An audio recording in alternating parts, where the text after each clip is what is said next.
ሰላም እንዴት ናችሁ? ውድ የኢትዮጵያ ሙሉ ወንጌል አማኞች ቤተክርስቲያን ተመልካቾቻችን የሰዓቱን የቤተ እምነቱን መረጃዎች ይዘን ወደ እናንተ ቀርበናል። ተከታተሉን።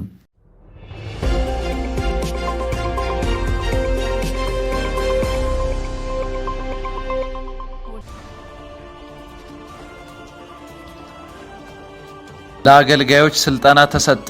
የኢትዮጵያ ሙሉ ወንጌል አማኞች ቤተክርስቲያን የደቡብ ምስራቅ ጎባና አካባቢው ክልል ለአገልጋዮች ስልጠና ተሰጥቷል። የካቲት 13 እና 14 2018 ዓ.ም በዶዶላ ከተማ በቁጥር 1 ሙሉ ወንጌል አጥቢያ ቤተክርስቲያን የአገልጋዮች ስልጠና ሲካሄድ ከ9 አጥቢያዎች የተውጣጡ 50 አገልጋዮችና የክልሉ የትምህርትና ስልጠና ኃላፊ የሆኑት መምህር ኢያሱ አባተ ተገኝተዋል። ስልጠናውን መጋቢ ጥላውን አስፋው፣ መጋቢ አንዱዓለም ገሰሰ ደቀ መዝሙር የማድረግ ንቅናቄ እና የወንጌል ስርጭት በሚሉ ርዕሶች ላይ ሰጥተዋል። በስልጠናው ላይ የተገኙ አገልጋዮች ጌታ መልካም ጊዜ እንደሰጣቸው ገልጸዋል።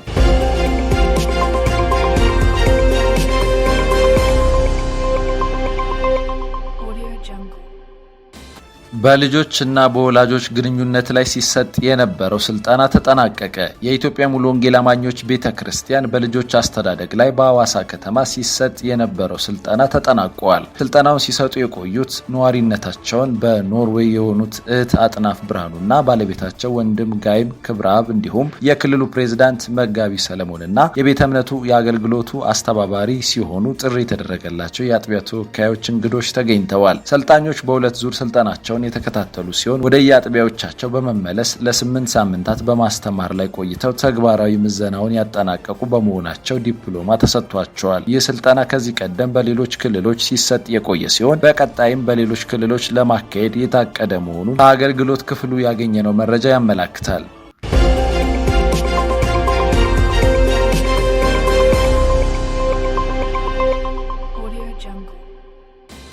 አራተኛው ዙር የተተኪ ወጣት መሪ ስልጠና ተካሄደ። የኢትዮጵያ ሙሉ ወንጌል አማኞች ቤተክርስቲያን የደቡብ ምስራቅ አዲስ አበባና አካባቢው ክልል አራተኛው ዙር የተተኪ ወጣት መሪ ስልጠና ተካሂደዋል። የካቲት ቅዳሜ 14 እና እሁድ 15 2018 ዓ.ም የተተኪ ወጣት መሪ ስልጠና ላይ ከየአጥቢያዎቹ የተውጣጡ 75 ተተኪ ወጣት መሪዎች የተገኙ ሲሆን የክልሉ የልጆች ወጣቶች ቤተሰብ አገልግሎት ክፍል ኃላፊ የሆኑት መጋቢ ኤልያስ አየለ በመገኘት ሰላምታ በማቅረብ የስልጠናውን ዓላማ ገልጸዋል። ቅዳሜ ዕለት ስልጠናውን ወንድም ኢዮስያስ ጌታቸው የጊዜ አጠቃቀምና ስራ ፈጠራ በሚል ርዕስ ሰጥተዋል። ወጣቶች በምንም የማይተካ ውድ ጊዜያቸውን በአግባቡ እንዲጠቀሙበትና የነገውን ህይወታቸውን ዛሬ ላይ በዓላማ መስራት እንዳለባቸው አጽንኦት በመስጠት ተናግረዋል። እሁድ ዕለት አገልጋይና አገልጋይነት በሚል ርዕስ በወንድም አቢ በቀለና ክርስቲያናዊ መሪነት በሚል ርዕስ በወንድም ኢዮብ ጅራ ስልጠናው ተከናውነዋል። በስልጠናው ላይ የተሳተፉ ተተኪ ወጣት መሪዎች ጌታ መልካም ጊዜ እንደሰጣቸው ገልጸዋል። የደቡብ ምስራቅ አዲስ አበባና አካባቢው ክልል ከ15 ጊዜ በላይ ተተኪ ወጣት መሪ ስልጠና አዘጋጅቶ በመስጠት በክልሉ ከሚገኙ አጥቢያዎች የተውጣጡ ተተኪ ወጣት መሪ ሰልጣኞችን አሰልጥኖ ማሰማራቱ ይታወቃል።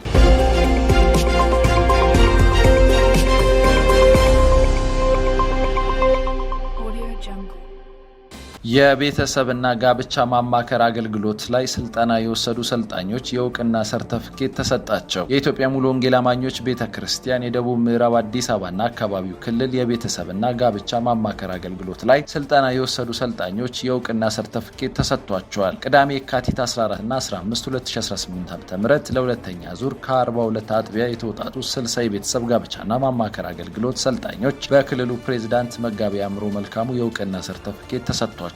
ስልጠናውን ሲሰጡ የነበሩት የቀድሞ የኢትዮጵያ ሙሉ ወንጌል አማኞች ቤተክርስቲያን ጠቅላይ ጸሐፊ የነበሩት ጋሽ ሰለሞን ረጋሳ፣ የጋብቻ አማካሪ የሆኑት ወንድም በለጠ ዋቅቤካ፣ እህት ስንቅነሽ አዘነ፣ እህት አብደኔ ጥሩነህ መሆናቸው ታውቀዋል። የስልጠናው ዓላማ ቤተክርስቲያን ቤተሰብ ትውልድ ላይ ትኩረት አድርጋ በመስራት እግዚአብሔርን የሚያስከብር ዜጋ ለመፍጠር መሆኑን የክልሉ ፕሬዝዳንት መጋቢ አእምሮ መልካሙ ገልጸዋል። የደቡብ ምዕራብ አዲስ አበባና አካባቢው ክልል ከዚህ ቀደም የቤተሰብ የጋብቻ ማማከር አገልግሎት ላይ ከየአጥቢያዎች የተውጣጡ ወገኖችን አሰልጥኖ ማሰማራቱ ይታወቃል።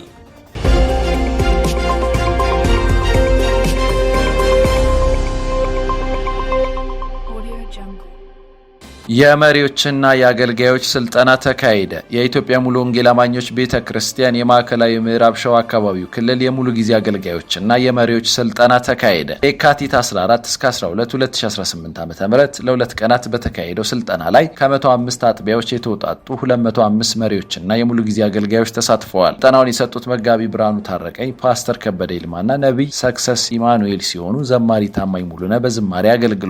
ስልጠናው ትኩረት ያደረገው በለውጥ ወቅት ወሳኝ የመሪነት ሚና የቤተክርስቲያን አቅም ግንባታና በመሰጠት ለማገልገል መሆኑ ተገልጿል። በመጨረሻም በስልጠናውና በተደረገው ጸሎት ብዙዎች እንደተባረኩበትና ለቀጣይ አገልግሎታቸው ኃይል የመታጠቅ ጊዜ እንደነበረ የመሰከሩ ሲሆን ተሳታፊዎችም ክልሉ በተሻለ መልኩ ለማደራጀትና ለማሳደግ በሚደረገው ሂደት ውስጥ ክልሉ የኔ ነው በሚል መርህ የራሳቸውን ድርሻ ለመወጣት ቃል ገብተው ፕሮግራሙ ተጠናቋል።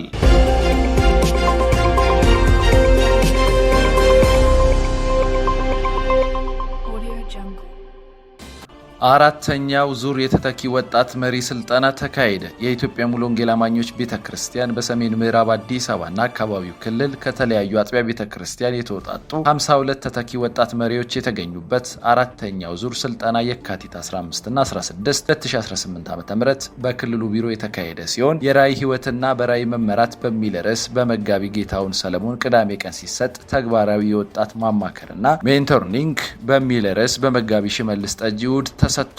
አራተኛው ዙር ስልጠና በእግዚአብሔር መገኘት ውስጥ በመገኘት መከናወኑን አዘጋጆቹ የገለጹ ሲሆን ሰልጣኞቹ የላኩትን አጥቢያ ቤተክርስቲያናትን አመስግነዋል። ስልጠናው በቀጣይ ለ2 ወራት የሚቀጥል ሲሆን ተሳታፊዎች ጌታ የተባረከ ጊዜ እንደሰጣቸው ገልጸዋል።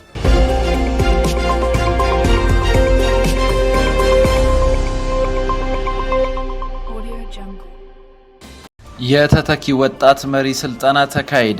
የኢትዮጵያ ሙሉ ወንጌል አማኞች ቤተክርስቲያን የደቡብ ምዕራብና አዲስ አበባ አካባቢው ክልል የተተኪ ወጣት መሪ ስልጠና ተካሂደዋል። የካቲት 7 እና 8 2018 ዓ.ም የተተኪ ወጣት መሪ ስልጠና በክልሉ ጽህፈት ቤት ቢሮ የተካሄደ ሲሆን የክልሉ ፕሬዝዳንት የሆኑት መጋቢ አምሮ መልካሙ ተገኝተው ለወጣቶች ሰላምታ በማቅረብ የስልጠናውን ዓላማ ገልጸዋል። በመቀጠል የዓለም አቀፍ ሚስዮናዊነት አገልግሎት ዳይሬክተር የሆኑት መጋቢ አንዱዓለም ገሰሰ የወንጌል ተልዕኮ በሚል ርዕስ ስልጠናውን ሰጥተዋል። በወንጌላዊ ኤርሚያስ ተሰማ የመሪነት ባህሪ በሚል ርዕስ ስልጠና ሲሰጥ በመጋቢ መላኩ መሰረት የወጣት መሪዎች ተግዳሮት በሚል መሪ ሐሳብ ወጣቶችን አገልግለዋል። ተተኪ ሰልጣኞች ወጣቶች ጌታ መልካም ጊዜ እንደሰጣቸው በመግለጽ ቀጣይ ለሚኖራቸው አገልግሎት መነሳሳትና ግንዛቤ እንደጨመረላቸው ተናግረዋል።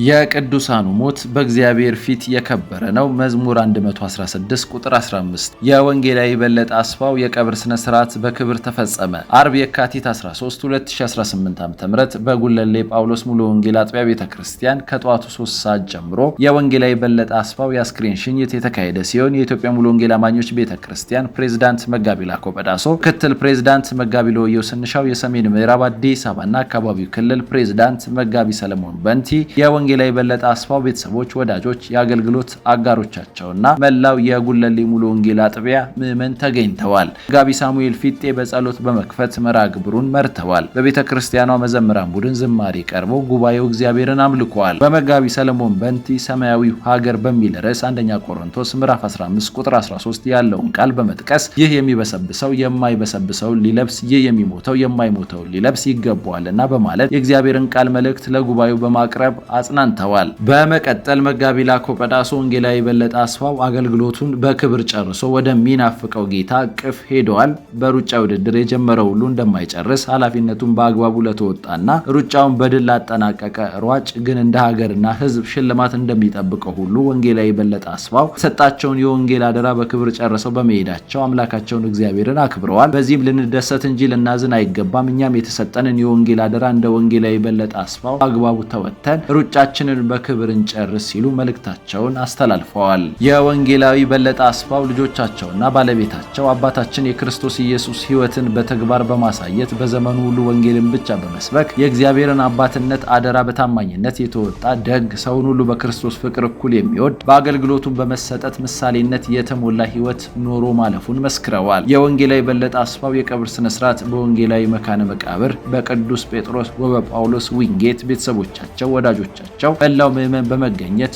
በክብር ተፈጽመዋል። ወንጌላዊ በለጠ አስፋው ጌታ በሰጣቸው የፈውስ ነፃ የመውጣት ጸጋ ለብዙዎች ነፃ ማውጣት፣ ከበሽታ መፈወስ በትንቢት መልእክት በማጽናናት ላለፉት 30 ዓመታት በትጋት አገልግለዋል። ወንጌላዊ በለጠ አስፋው ከወይዘሮ ሞላሽ አለሙ ጋር በ1969 ዓ.ም ትዳር የመሰረቱ ሲሆን 5 ወንድና 3 ሴት በአጠቃላይ 8 ልጆችን የወለዱ ሲሆን 11 የልጅ ልጆችን አይተዋል። ወንጌላዊ በለጠ አስፋው በሕክምና ሲረዱ ቆይተው የካቲት 12 2018 ዓ.ም በተወለዱ በ67 ዓመታቸው ወደሚወዱትና ወዳገለግሉት ጌታ ተሰብስበዋል። በህመምና በሐዘን ጊዜ ከጎናችን ለነበራችሁ ሁሉ ጌታ ይባርካችሁ ሲሉ ቤተሰቦቻቸው አመስግነዋል።